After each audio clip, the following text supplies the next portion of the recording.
Welcome back to life of beauty. മുംബൈയിലേക്ക് എല്ലാവർക്കും സ്വാഗതം. അപ്പം എല്ലാ പ്രാവശ്യത്തെയും പോലെ വീക്കെൻഡുകൾ പുറത്ത് ഭക്ഷണം കഴിക്കാനായിട്ട് ഞങ്ങൾ ഇറങ്ങിയതാണ്. അപ്പം എല്ലാ പ്രാവശ്യം സ്ഥിരമായിട്ട് കഴിക്കുന്ന എവിടുന്നെങ്കിലും നമുക്ക് കഴിക്കാന്നുള്ള ഒരു രീതിയിൽ ഇറങ്ങിയതാണ്. പക്ഷേ പുറത്തിറങ്ങിയപ്പോൾ അച്ഛന്റെ മനസ്സ് മാറി. അച്ഛൻ വേറൊരു റൂട്ടിലേക്ക് നമ്മുടെ വണ്ടി തിരിച്ചു. അപ്പം എങ്ങോട്ടാന്ന് ചോദിച്ചാൽ ഈ കഴിഞ്ഞ മാസം മോദി വന്ന് ഉദ്ഘാടനം ചെയ്ത് ആ സീ ബ്രിഡ്ജ്, അതായത് അതൽ സേതു ബ്രിഡ്ജിലേക്കാണ് നമ്മൾ യാത്ര ചെയ്യുന്നത്. അതായത് നവി മുംബൈയിൽ നിന്ന് മുംബൈയിലോട്ടുള്ള യാത്രയാണ് നിങ്ങൾ കാണാൻ പോകുന്നത്. അപ്പൊ ആ സീ ബ്രിഡ്ജ് കൂടെ നമ്മൾ യാത്ര ചെയ്യുകയാണ്. കാരണം ഇതിന്റെ പ്രത്യേകത എന്ന് പറയുന്നത്, നമുക്ക് ഈ നവി മുംബൈയിൽ നിന്ന് മുംബൈയിലോട്ട് സാധാ ലോക്കൽ ട്രെയിനിലോ അല്ലാതെ മറ്റ് റോഡ് മാർഗോ ഇത്രയും നാൾ നമ്മൾ പോയിക്കൊണ്ട് ഒരു 2 hours എങ്കിലും എടുത്തിട്ടുണ്ട് നമുക്ക് മുംബൈ വരെ എത്താൻ. പക്ഷെ ഇത് ഇപ്പം ഈ അടൽ സേതു സീ ബ്രിഡ്ജിൽ കൂടെ നമ്മൾ യാത്ര ചെയ്യുകയാണെങ്കിൽ വെറും 22 minutes മാത്രമേ നമുക്ക് എടുക്കത്തുള്ളൂ. അപ്പം ആ ഒരു പ്രത്യേകതയാണ് നമുക്ക് ഇപ്പം കിട്ടിയിരിക്കുന്നത്. കാരണം നമുക്ക് എത്രയും പെട്ടെന്ന് മുംബൈയിലേക്ക് എത്താനായിട്ടുള്ള ഒരു മാർഗം നമുക്ക് ഇവിടെ ഇപ്പം മുംബൈക്ക് വന്നിട്ടുണ്ട്. അപ്പം നമ്മൾ അടൽ സേതു ബ്രിഡ്ജിലേക്ക് കയറി.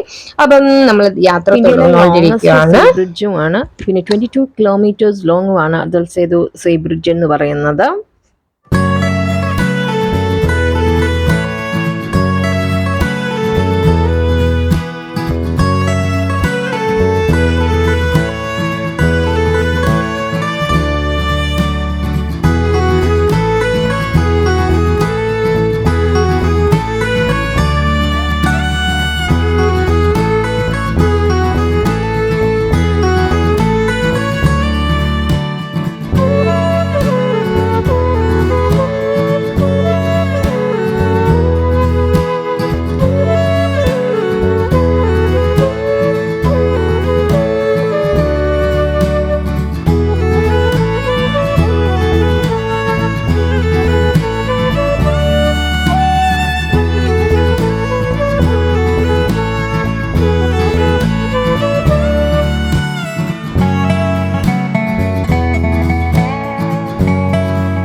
നമ്മൾ ടോളിൻ്റെ അടുത്ത് വന്നു. ഇനി ടോൾ കൊടുത്തിട്ട് വേണം നമുക്ക് യാത്ര ചെയ്യാൻ. അത് കാറിൻ്റെ ഒക്കെ ആണെങ്കിൽ 250 ആണ്. മിനി ബസ് അങ്ങനത്തെ ഒക്കെ ആണെങ്കിൽ 400. അതിൻ്റെ മുകളിലോട്ട് ട്രക്ക് കാര്യങ്ങളൊക്കെ 850. അതിൻ്റെ കൂടുതൽ റേറ്റും ഒക്കെയാണ്. അപ്പം നമ്മൾ ടോളൊക്കെ കൊടുത്തിട്ട് വീണ്ടും യാത്ര തുടർന്നു. പ്രത്യേകിച്ച് ഈ നൈറ്റ് ട്രാവൽ എന്നൊക്കെ പറയുന്നത് നല്ലൊരു വൈബ് തന്നെയാണ്. നമ്മൾ ഈ രാവിലെയൊക്കെ പോകുന്നതിനെക്കാട്ടി പ്രത്യേകിച്ച് നല്ലൊരു മൊമെന്റ് ആയിരിക്കും ഇങ്ങനത്തെ ഒരു രാത്രിയിലത്തെ യാത്രകൾ എന്ന് പറയുന്നത്. കൂടുതൽ ഇഷ്ടപ്പെടുന്നത്, ഞങ്ങളുടെ ഒരു ഫാമിലിക്ക് ഏറ്റവും കൂടുതൽ ഇഷ്ടപ്പെടുന്നത് ഇങ്ങനത്തെ നൈറ്റ് ട്രാവൽസ് ആണ്.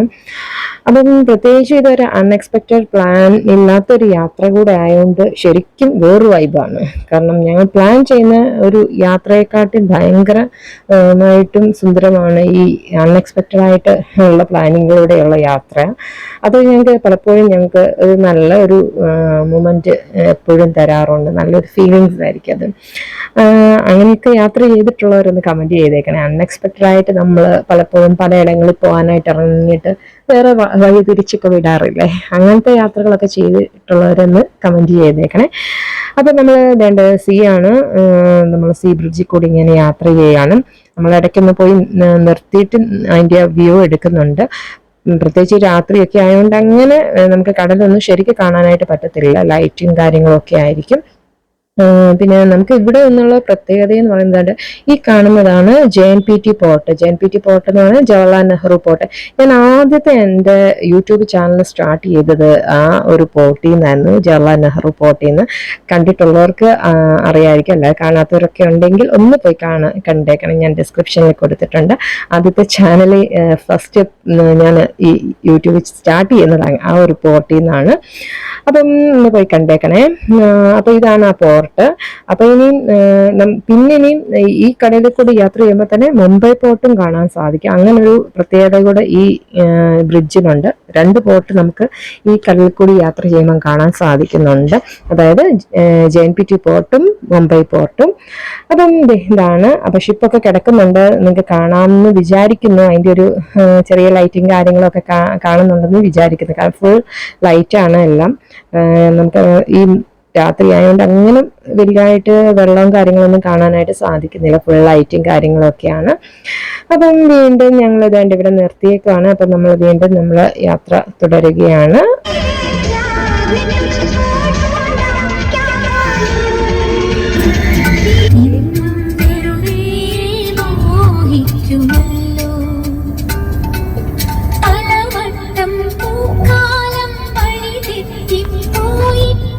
ഈ കാണുന്ന പോർട്ടാണ് മുംബൈ പോർട്ട്. കാരണം ഞാൻ പറഞ്ഞില്ലേ നമുക്ക് JNPT പോർട്ടും മുംബൈ പോർട്ടും കാണാൻ സാധിക്കുമെന്ന്.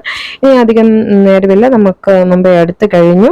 അപ്പം പറഞ്ഞ പോലെ തന്നെ 15-20 മിനിറ്റ്സ് മാത്രമേ നമുക്ക് ഈ ഒരു സീ ബ്രിഡ്ജ് കൂടി യാത്ര ചെയ്യാനായിട്ട് എടുക്കുന്നുള്ളൂ. അധികം സമയം നമുക്ക് ഇതിനു വേണ്ടി ചെലവാക്കേണ്ട ആവശ്യമില്ല. നവി മുംബൈയിൽ നിന്ന് മുംബൈ വരെ ഞാൻ വിചാരിച്ചു ഇച്ചിരി കൂടെ എടുക്കുമായിരിക്കുന്നു. പക്ഷെ കറക്റ്റ് ആ ഒരു 20 മിനിറ്റ്സ് മാത്രമേ നമുക്ക് കറക്റ്റായിട്ട് എടുക്കുന്നുള്ളൂ. പിന്നെ ഈ ബ്രിഡ്ജിൽ കൂടി യാത്ര ചെയ്യുമ്പം അവർ സ്പീഡ് ലിമിറ്റ് പറഞ്ഞിട്ടുണ്ട്, 100 മാത്രമേ പറഞ്ഞിട്ടുണ്ട്. 100 കൂടുതൽ സ്പീഡിൽ നമുക്ക് യാത്ര ചെയ്യാനായിട്ട് പറ്റുന്നില്ല. അതുപോലെ തന്നെ നമ്മുടെ വണ്ടിയുടെയൊക്കെ സ്കാനിങ് സ്പീഡൊക്കെ ഈ പോകുന്ന വഴിക്ക് അവർ സ്കാൻ ചെയ്ത് കാണിക്കുന്നുണ്ട് നമ്മുടെ വണ്ടി എത്ര ലിമിറ്റിലാണ് ഓടുന്നതെന്നുള്ളത്. അപ്പം ഫുൾ ക്യാമറയാണ് ഇവിടെ എല്ലാമേ. അങ്ങനെ നമ്മൾ മുംബൈയിൽ എത്തിക്കഴിഞ്ഞു. മുംബൈ ആയി കഴിഞ്ഞു. തെളിഞ്ഞതിൻ നീലാമ്പൽ കണ്ണിൽ എന്നെ കണ്ടു തന്നെ തുടിക്കുന്ന പൊന്നീനെ കാണാം.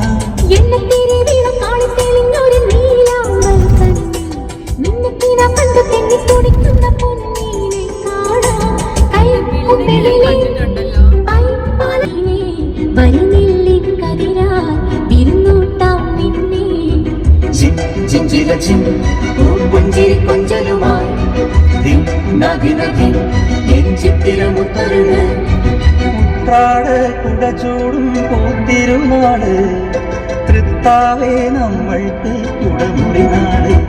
തൈമാവിൻ തണലിൽ നിൻ കതിരാ വിരുന്നൂട്ടാം നിന്നെ.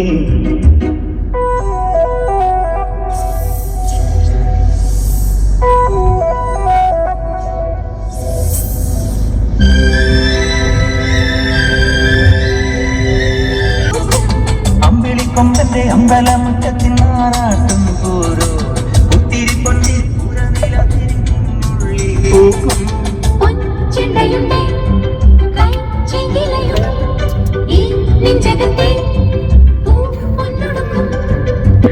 നമ്മള് മുംബൈയിലെത്തി. കണ്ട, നമ്മൾ പറഞ്ഞ ആ ഒരു ടൈം മാത്രമേ നമ്മൾ എടുത്തുള്ളൂ ശരിക്കും പറഞ്ഞാല് അവിടുന്ന് ഇവിടം വരെ ട്രാവൽ ചെയ്യാനായിട്ട്.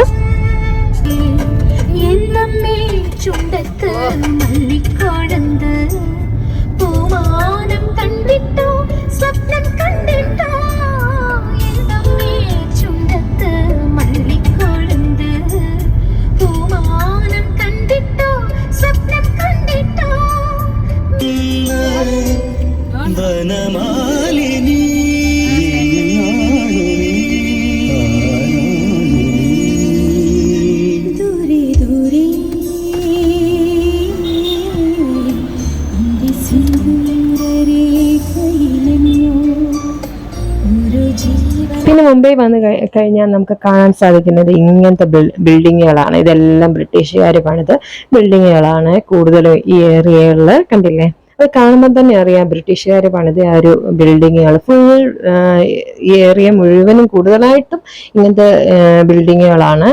ഇതെല്ലാം പല ഓഫീസ് കാര്യങ്ങൾക്ക് വേണ്ടിയൊക്കെ യൂസ് ചെയ്തുകൊണ്ടിരിക്കുന്നതാണ്. കണ്ടില്ല, എല്ലാം അങ്ങനത്തെ ബിൽഡിങ്ങുകളാണ്. ഇപ്പോഴും ഒരു കേടുപാടുകളും ഇല്ലാതെ നിൽക്കുന്നു എന്നാണ് ഏറ്റവും വലിയ പ്രത്യേകത. പിന്നെ നമ്മുടെയൊക്കെ ഇവിടത്തെയൊക്കെ ബിൽഡിങ്ങുകൾ സാധാരണ രീതിയിൽ ബിൽഡിംഗ് ഒക്കെ പണിതവരൊക്കെ ആണെങ്കിൽ എല്ലാം പൊളിഞ്ഞു പറഞ്ഞ് കിടക്കുവാണ് പല ഇടങ്ങളിലും. പക്ഷേ അന്നത്തെ കാലത്ത് ഈ ബ്രിട്ടീഷുകാർ പണിത് പോയ ആ ബിൽഡിങ്ങുകൾ ഇപ്പോഴും നല്ല രീതിയിൽ തന്നെ നിൽക്കുന്നു എന്നുള്ളതാണ്. ഇന്നിപ്പം കണ്ടതാണ് നമ്മുടെ ഇവിടുത്തെ റെയിൽവേ സ്റ്റേഷന് മുംബൈയിലെ CST.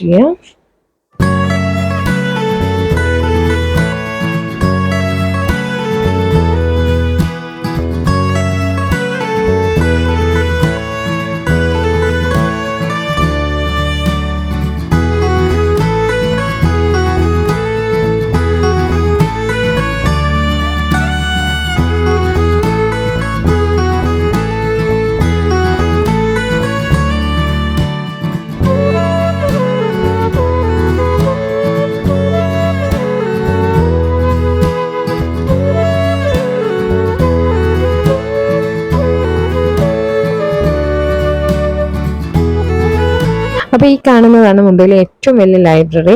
ഇവിടുത്തെ നമ്മുടെ പണ്ടത്തെ ചന്ദ്രലേഖ മൂവിയിലെ ഒരു സീൻ കണ്ടിട്ടില്ലേ?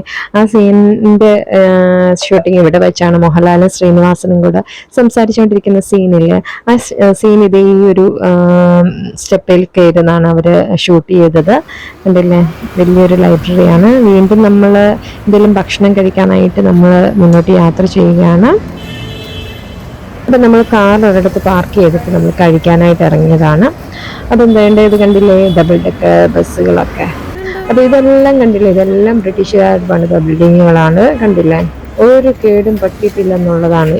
ഇപ്പോഴും നല്ല രീതിയിൽ തന്നെ അത് മെയിൻറ്റെയിൻ ചെയ്ത് പോകുന്നുണ്ട്.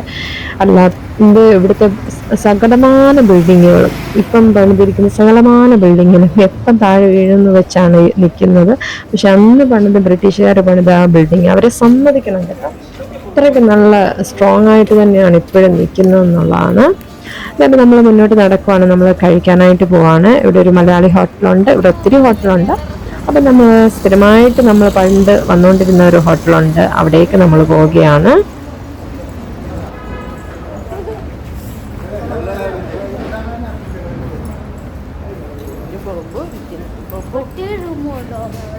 അപ്പോൾ ഞങ്ങൾ ബോംബെ വന്നാൽ സ്ഥിരമായിട്ട് കഴിക്കാൻ കയറുന്ന ഒരു റെസ്റ്റോറൻ്റാണ് ഫൗണ്ടേഷൻ റെസ്റ്റോറൻ്റാണ്. ഇവിടുത്തെ ഭക്ഷണം അടിപൊളി ഭക്ഷണമാണ്. അപ്പോൾ ഇവിടുത്തെ പാലപ്പമാണ് പ്രത്യേകം. നല്ല പൂ പോലെ ഇരിക്കുന്ന പാലപ്പമാണ്, ഞാൻ കാണിക്കാമേ. ഭയങ്കര ടേസ്റ്റാണ് ഇവിടുത്തെ പാലപ്പത്തിന്. അപ്പം വേണ്ട അന്വേഷിച്ച് ഇല്ലേ, ഞാൻ ഫോട്ടോ എടുക്കാനായിട്ട് തുടങ്ങിയപ്പോഴത്തേനും അവൾ ഫോട്ടോയ്ക്ക് പോസ് ചെയ്യാണ്.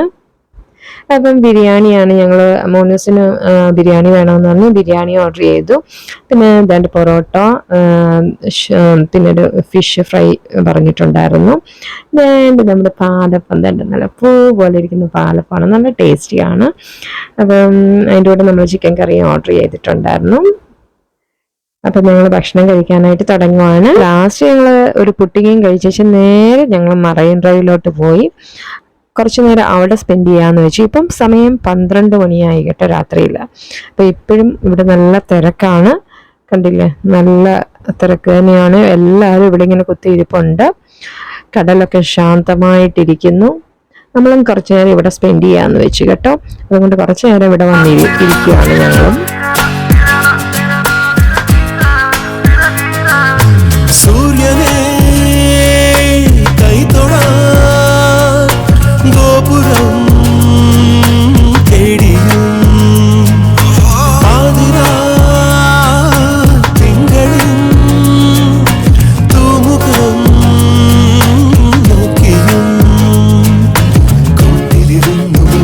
ചെറുകിളിയോട് തുറന്നു മാറുന്ന നേരം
എന്നൊക്കെ പറഞ്ഞ് നമ്മൾ നേരെ വീട്ടിലേക്ക് തിരിച്ചു. എന്നിട്ട് ഈ കാണുന്ന മുമ്പേ അത് കാണിച്ചില്ലായിരുന്നു, ഒരു മിന്നായം പോലെ CST സ്റ്റേഷൻ. ഇതാണ് CST സ്റ്റേഷന്റെ ഫ്രണ്ട് ഭാഗം. അപ്പം ഇതാണ്ട് നല്ല ലൈറ്റിനിങ് ആയിട്ട് നല്ല കത്തി ജ്വലിച്ച് നിൽക്കുന്നതാണ് ഈ സ്റ്റേഷന്. അപ്പം എല്ലാവരും ഉറക്കമൊക്കെ വന്ന് തുടങ്ങി.